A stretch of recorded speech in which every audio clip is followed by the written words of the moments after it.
আসসালামু আলাইকুম এভরিওয়ান। আমি সানা হাউস চ্যানেলের পক্ষ থেকে নতুন আরেকটি নাস্তার রেসিপি নিয়ে চলে এসেছি। 10 মিনিটে সকালে ঝটপট নাস্তাটা রেডি করতে পারবেন। আশা করি ভালো লাগবে। একটি বাটিতে 2টি ডিম ভেঙে নেব। তারপর সামান্য পরিমাণে লবণ, একটু মরিচের গুঁড়া, একটু চাট মশলা, একটু জিরার গুঁড়া দিয়ে ডিমটাকে ভালো করে ফেটিয়ে নিব যেন সব মশলাগুলো ভালোভাবে মিশে যায়। তো মেশানো হয়ে গেছে। এখন একটি কড়াইতে তেল দিয়ে দিব। ডিমের সাথে পাউরুটিটা মিশিয়ে উল্টে পাল্টিয়ে তারপরে গরম তেলের মধ্যে ছেড়ে দিতে হবে। এই তো দিয়ে দিলাম। এখন আমি এক পাশ হয়ে গেলে অন্য পাশ উল্টে ভেজে নেব।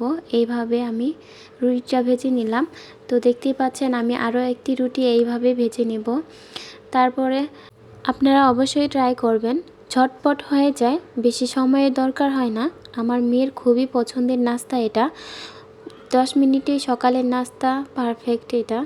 আশা করি ভালো লাগবে। আমার ভিডিওটা অবশ্যই সাবস্ক্রাইব করে দিবেন। নতুন চ্যানেলটি আরও বড় করতে আপনাদের ভালোবাসা অনেক প্রয়োজন আমার। এই তো কথা বলতে বলতে আমার নাস্তাটা রেডি হয়ে গেল। দেখতেই পাচ্ছেন কি লোভনীয় লাগছে। তো আমি আরেকটু ভালো দেখানোর জন্য ডেকোরেশন করে নিলাম। দেখুন এখন আরও বেশি ভালো লাগছে, খেতেও ভালো লাগে। অবশ্যই আমার ভিডিওটি ভালো লাগলে লাইক, কমেন্ট এবং শেয়ার করে দিবেন। কমেন্টে বলে যাবেন কেমন লাগলো, আর আমার ভিডিওটি সাবস্ক্রাইব করতে ভুলবেন না।